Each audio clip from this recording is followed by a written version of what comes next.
Hello friends, स्वागत है आपका हमारे यूट्यूब चैनल में। आज हम आपको बताएंगे कि श्री हनुमान जी की और राम जी की लड़ाई तक का बात छिड़ चुकी थी। इस कथा के माध्यम से हमें यह भी पता चलेगा कि श्री राम बड़े या उनका नाम। चलो शुरू करते हैं। सुमेरु पर्वत पर सभी संतों की सभा का आयोजन हुआ था। वहाँ केवट देश के राजा सुंकुत भी उसी सभा में सभी संतों का आशीर्वाद देने जा रहे थे। उसी बीच उन्हें रास्ते में देवर्षि नारद मिले, जिनका उन्होंने आशीर्वाद लिया। देवर्षि नारद ने उन्हें आशीर्वाद देकर उनसे पूछा कि हे राजा, तुम्हारे जाने का प्रयोजन क्या है। तब उन्होंने बताया कि सुमेरु पर्वत पर संतों का आगमन है, इस आयोजन है, इसलिए मैं उनके आशीर्वाद लेने जा रहा हूँ। जब उन्होंने यह सुना तो उन्होंने कहा, तुम्हें जाना ही चाहिए, संतों का आशीर्वाद लेना ही चाहिए। जब राजा प्रस्थान करने लगे तो श्री नारद मुनि ने उन्हें रोककर कहा कि तुम सभी संतों का आशीर्वाद तो लेना, लेकिन वहाँ पे विश्वामित्र ऋषि का अभिनंदन बिल्कुल मत करना। इस बात पर राजा ने पूछा, ऐसा क्यों? तब उन्होंने बोला कि तुम भी राजा हो और वो भी पहले राजा थे, लेकिन अब संत बन चुके हैं, इसलिए तुम उनका आशीर्वाद मत देना। राजा ने कहा, ठीक है, जैसा आप कहे। राजा वहाँ पहुँचकर सभी लोगों का अभिनंदन करता है, लेकिन परशुराम का नहीं करता। इसी पर सभा के अंत हो जाने के बाद परशुराम श्री राम के पास आते हैं और उन्हें कहते हैं कि एक ऋषि का अपमान हुआ है। वह कहते हैं कि वह उसे अपमान को भूल भी जाते अगर उनका होता, परंतु ये एक संत का अपमान हुआ है। राम जी ने पूछा कि श्री प्रभु, किसने आपका अपमान किया है और क्या हुआ है? तब परशुराम जी ने बताया कि केवट देश के राजा सुंकुत ने उनका अपमान किया है और उन्होंने सभा में सबका अभिनंदन किया, परंतु उनका नहीं किया। वह उनका अपमान करके सभा से चले गए। इस पर श्री राम ने कहा कि आपका अपमान का बदला मैं लूँगा और मैं आपके चरणों की सौगंध खा के कहता हूँ, जिसने आपका अपमान किया है मैं उसकी गर्दन काटकर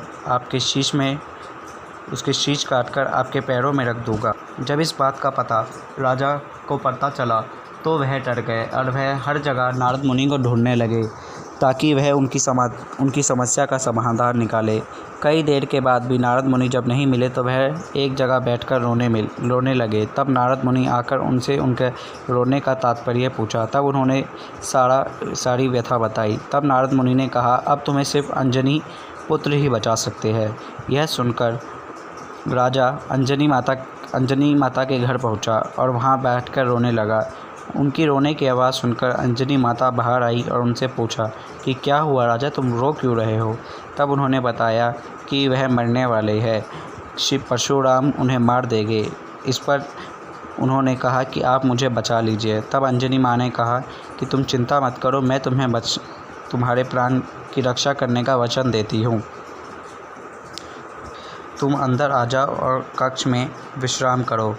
इस पर राजा को बहुत संतुष्टि हुई कि अब उनके प्राणों की रक्षा हो जाएगी। उसी शाम तब हनुमान जी घर अपने आए तो उनकी माता ने उनसे वचन लिया कि वह राजा की प्राणों की रक्षा करेंगे। इस पर हनुमान जी ने अपने इष्ट देव श्री राम की सौगंध ली और उन्हें वचन दिया कि वह राजा की सेवा करेंगे। तब उन्होंने राजा को बुलाया और सारा कथा सुनाया कि श्री राम ही उन्हें मारने वाले हैं। यह सुनकर माता अंजनी ने कहा कि तुमने तो कहा था कि परशुराम मारने वाले हैं।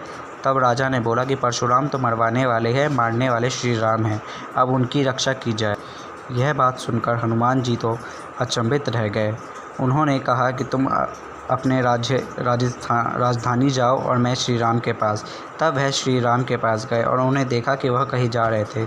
उन्होंने उनसे पूछा कि आप कहाँ जा रहे हो प्रभु? तब उन्होंने बताया कि वह राजा सुंकुत को मारने जा रहे हैं।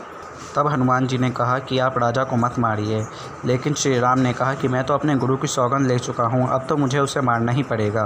तब हनुमान जी कहते हैं कि मैंने उसकी प्राणों की रक्षा करने का वचन दे दिया है। श्री राम की सौगंध खा के मैंने उसको वचन दिया है कि मैं उनके प्राणों की रक्षा करूँगा। तब श्री राम कहते हैं कि तुम अपना वचन निभाओ और मैं अपना वचन निभाता हूँ। तब हनुमान जी वहाँ से चले गए और राजा सुमुंद को लेकर पर्वत पर चले गए। जब श्री राम उनकी राजधानी पहुँचे तो उन्हें राजा कहीं भी नहीं मिला, तो वह पर्वत की ओर चले गए और उन्हें देखा कि वहाँ पे हनुमान जी और सुमुंद बैठे हैं। हनुमान जी राजा को कह रहे थे कि तुम श्री राम राम का नाम लेते जाओ और मेरे साथ उनका जाप करो, इससे तुम्हें कुछ भी नहीं होगा। परंतु राजा बार बार पूछते हनुमान जी से, क्या हम बच जाएंगे? तब हनुमान जी कहते हैं, तुम श्री राम का जाप का नाम करो, तुम अवश्य ही बच जाओ। तुम भगवान राम के नाम पर भरोसा रखो, तुम्हारी प्राणों की रक्षा अवश्य होगी। परंतु राजा बहुत डरे हुए थे, इसलिए हनुमान जी ने राम नाम के घेरे में उन्हें बैठा दिया और राम नाम जपने लगे। जब राम जी राजा पे बाण चलाने लगे तो उनके सारे बाण विफल हो जाते राम मंत्र के सामने। यह देखकर वह बहुत परेशान हुए कि उनका बाण कोई भी असरदायक नहीं हो रहा। यह देखकर लक्ष्मण जी ने सोचा कि हनुमान जी उनके साथ मजाक कर रहे हैं और उन्होंने हनुमान जी के हृदय पर बाण चलाया। लेकिन जैसे ही उन्होंने हृदय पर बाण चलाया तो राम जी मूर्छित हो गए, क्योंकि राम जी हनुमान जी के हृदय में बसते थे। यह देखकर लक्ष्मण जी बौखला गए कि उन्होंने बाण तो हनुमान जी पर चलाया और लेकिन लग श्री राम को गया। राम जी जैसे ही होश में आए वह श्री हनुमान जी के पास पहुँचे और उनके हृदय से खून निकल रहा था। राम जी हनुमान जी की छाती पर हाथ रख के आँख बंद कर लेते थे और बार बार उनका सर सहलाते थे। यह देखकर जब हनुमान जी अपने होश में आए तो उन्होंने राजा सुमुंद को अपनी गोद में बैठा लिया और जब राम जी ने आंखें बंद करी और सर पे हाथ फेरे तो इस बार राजा थे, ना कि हनुमान। यह देखकर राम जी मुस्कुराए। तब हनुमान जी कहे, अब तो आपने इसके सर पर हाथ रख दिया है, अब तो आप ही जानो कि आप इसको मारोगे या छोड़ोगे। तब राम जी कहते हैं कि अब गुरु जी को क्या उत्तर देंगे। तभी सामने से गुरु जी आते हैं। तब हनुमान जी कहते हैं कि तुमने तब तो उनको आशीर्वाद नहीं लिया, अब जाके आशीर्वाद ले लो। तब हनुमान जी के कहने के अनुसार राजा सुमुंद परशुराम जी के आशीर्वाद लेते हैं और तब परशुराम जी कहते हैं कि इसे माफ़ कर दो, क्योंकि संत का काम सुधारना होता है, ना कि मारना। तब परशुराम जी का आशीर्वाद से राजा बच जाते हैं। तब श्री राम पूछते हैं कि तुम्हें यह आशीर्वाद लेने के लिए मना किसने करा था। तब वह बताते हैं कि नारद मुनि ने कहा था। तब वह नारद मुनि से पूछते हैं कि तुमने ऐसा क्यों किया। तब उन्होंने बताया कि सभी भक्त उनसे यह पूछते थे कि श्री राम बड़े या श्री राम का नाम। इसी बात को जानने के लिए उन्होंने यह लीला रची थी। इसी बात से हमें यह पता चलता है कि राम से बड़े श्री राम का नाम।